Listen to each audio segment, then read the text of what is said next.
સીતારામ, સદદેવદાસ, જય મહામાર, જય શ્રી કૃષ્ણ. ચલો, શુભ સવાર. અને આજે છે સોમવાર અને સાથી પરિવાર એટલે સંયુક્ત પરિવાર, સુખી પરિવાર. હું કીધું અખંડ મોજ. અખંડ મોજ છે. આમ જો પગ ઉપર પગ સડાઈને. ઓહો, સ્ટાઇલિશ બેબી છે તો આમ કઈ ઘટે. જોઈ લે. ટૂંકમાં એવું ખરું, હમણાં મને વિચાર હાડા બહુ આવે પાછા, અને વિચાર હારા જ આવે કે અત્યારના સમયની સારામાં સારી કોઈ દવા હોય ને તો એ પોતાનો પરિવાર અને પરિવારનો પ્રેમ. હજી સમય છે, જો સમયની સાથે સમજી જઈએ અને સ્વીકારી લઈએ કે ઈશ્વરે આપણને જે કંઈ પણ આપ્યું છે ને એ ખૂબ સરસ આપ્યું છે અને અઢળક આપ્યું છે. કારણ કે આવનારા સમયમાં જેનું શરીર સ્વસ્થ હશે ને એ બધા સુખી કહેવાશે. એટલું ગ્રાઉન્ડ લેવલે અમે કામ કરીએ છીએ એટલે જોઈએ છીએ કે દરેક જગ્યાએ વાદ વિવાદ, ઈર્ષા, અદેખાય, અહંકાર, અભિમાન, ખબર નહીં શેનું છે, સત્તાનું છે, સંપત્તિનું છે, વૈભવનું છે, કે પછી શેની માટે આપણે કાયમ આટલી બધી સવારથી રાત સુધી દોડી રહ્યા છીએ. પણ આવનારા સમયમાં જો સમય સાથે આપણે નહીં સ્વીકારીએ ને કે તમારા પ્રારબ્ધમાં, તમારા કિસ્મતમાં અને તમારી જેટલી સંઘર્ષ છે, જેટલી મહેનત છે, એટલી સફળતા સમયે સમયે તમને 100% મળશે ને મળશે જ.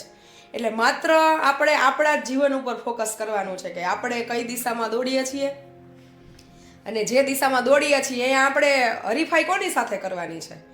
જેટલું આપણે કર્મ કરીએ છીએ એટલું મળવાનું છે. પણ જો આ નહીં છોડીએ ને, બિનજરૂરી કોમ્પિટિશન, બિનજરૂરી અદેખા, ઈર્ષા, અહંકાર કે હું કંઈક છું, હું જલ્દી આ મેળવી લઉં, મને મળી ગયું છું તો હું જ સર્વશ્રેષ્ઠ છું, તો આવનારા સમયમાં દરેક લોકો હાઈ બીપી, બ્લડ પ્રેશર જેને કહેવાય, શુગર અને માનસિક બીમારી, ડિપ્રેશનથી પીડાતા ક્યારે આપણે ભયંકર બીમારીમાં હોમાઈ જશું ને એની ખબર જ નહીં રહી. એટલે હજી સમય છે કે માત્ર ને માત્ર આપણે આપણા જીવન ઉપર ફોકસ કરીએ અને ઈશ્વરે જ્યાં જે નિર્માણ કર્યું છે ને એ સમયે સમયે આપણને મળી જ રહેવાનું છે.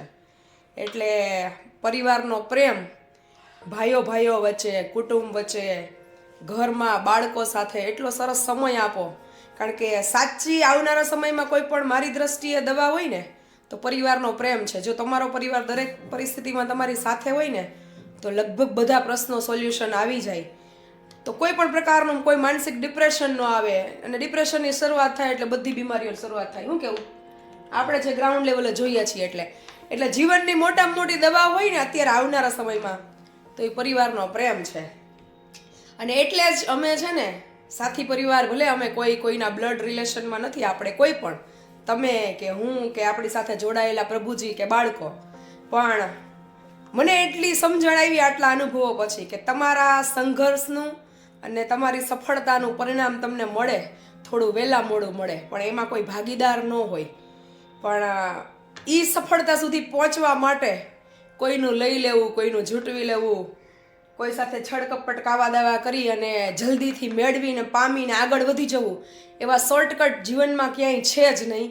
તમારો સંઘર્ષ, તમારી મહેનત અને તમારી સફળતા સુધી પહોંચવા માટે તમારે જ જે કંઈ પણ દિશામાં આગળ વધવાનું છે એ નિસ્વાર્થ ભાવે વધવાનું છે. કોઈ સાથે કાવા દાવા કરીને જલ્દી એના હાથમાંથી ઝૂટકી લઈએ અને જલ્દી આગળ વધી જઈએ એ વાતમાં દમ નથી. કારણ કે સમયે સમયે પ્રારબ્ધ તમને તમારા કર્મનું ફળ આપે ને આપે જ. એટલે આ અખંડ જે પરિવારની મોજ છે ને એ એક એવી દવા છે કે જેનાથી દરેક રોગોથી મુક્તિ મળે અને દરેક રોગોથી દૂર પણ રહી શકાય. શું કેવું આ બાબતે? હું બહુ એમાં ઊંડા છે ને અનુભવો કરતી હોય કે આવનારા સમયમાં જો આ વસ્તુ આપણે નહીં સ્વીકારીએ ને તો એવી આંધળી દોડ તરફ આપણે આગળ વધી રહ્યા છીએ કે બીમારી ક્યારે શરીરમાં આવી જશે ને, એક વખત આવી ગયા પછી કાઢવી બહુ મુશ્કેલ છે. એટલે નથી આવી ને ત્યાં સુધી પરિવાર સાથે રહ્યો, પરિવારને પ્રેમ કરો. અને મૂળ તો પરિવારને ડખાય શેના માટે છે? સંપત્તિ માટે કે જલ્દી કંઈક પામી લેવા માટે કે જલ્દી કંઈક મેળવી લેવા માટે. પણ કોઈના હાથમાંથી ને કોઈના કિસ્મતમાંથી લઈ ન જઈ શકે. આ બહુ કડવું ને સનાતન સત્ય છે. જેટલું વહેલા સ્વીકારી લેશું ને એટલી જીવનમાં શાંતિ વહેલા આવશે. કારણ કે આ બધા મારા જીવનના ખુદના અનુભવો છે કે કોઈક તમારા હાથમાંથી લઈ જાય, કિસ્મતમાંથી કોઈ ના લઈ જાય. આપણે વાક્યો વાંચીએ પણ આ અનુભવીએ ને ત્યારે આપણને વાસ્તવિકતા સમજાય કે આ જ વાસ્તવિકતા છે. એટલે માત્ર ને માત્ર શાંતિની તલાશ હોય ને તો ખુદમાં કરો. જગતમાં બાયણે ક્યાંય શાંતિ નથી, છે ને? અમે કોઈ પણ એકાબીજાના બ્લડ રિલેશનમાં નથી, કોઈના વ્યવહારમાંય નથી, પણ છતાંય સાથી પરિવાર આપણે બધા સતત અખંડ આનંદ કરીએ છીએ. અને આ જ આનંદ છે ને આવનારા સમયમાં તમને અને મને આ આવનારા ભયંકર બીમારીથી કે રોગોથી બચાવશે. બાકી જગતમાં કોઈ વ્યક્તિ કે કોઈ દવા કોઈ પરિસ્થિતિને ન ફેરવી શકે અને કોઈ બીમારીને જળમાંથી નાબૂદે ન કરી શકે. આના માટે માત્ર ને માત્ર પોતાના લોકોનો જે કંઈ પણ પારિવારિક પ્રેમ અને જ્યારે જ્યારે એકાબીજાને મુશ્કેલી આવે ત્યારે તમે એકાબીજાની સાથે ઊભા રહ્યો, એ જ મોટામાં મોટી અમારી દ્રષ્ટિએ દવા છે. અમે જ અનુભવો કરીએ છીએ. બરોબર ને પાર્થભાઈ? સૌથી વધુમાં વધુ જો પરિવાર એકાબીજાને સંઘર્ષના સમયમાં સાથ આપે ને તો લગભગ પરિસ્થિતિમાંથી તમે બહાર નીકળી જાઓ અને લગભગ દવાની તમારે જરૂર ના પડે. આપણે લાઈવના માધ્યમથી આ બધું અનુભવીએ છીએ. એટલે એક જ સંદેશો છે કે હવે છે ને એક આંધળી દોડ છે આપણી, ઈર્ષા છે, અદેખાઈ છે, કોઈ પાસેથી જલ્દી કંઈ આપણે મેળવી લઈએ, આગળ વધી જઈએ.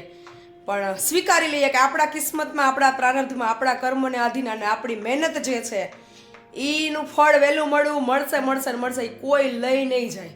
એટલે માત્ર ને માત્ર આપણાથી જે કંઈ પણ સારું થાય એ કરવાના પ્રયત્ન કરીએ અને પરિવાર સાથે જોડાયેલા રહીએ.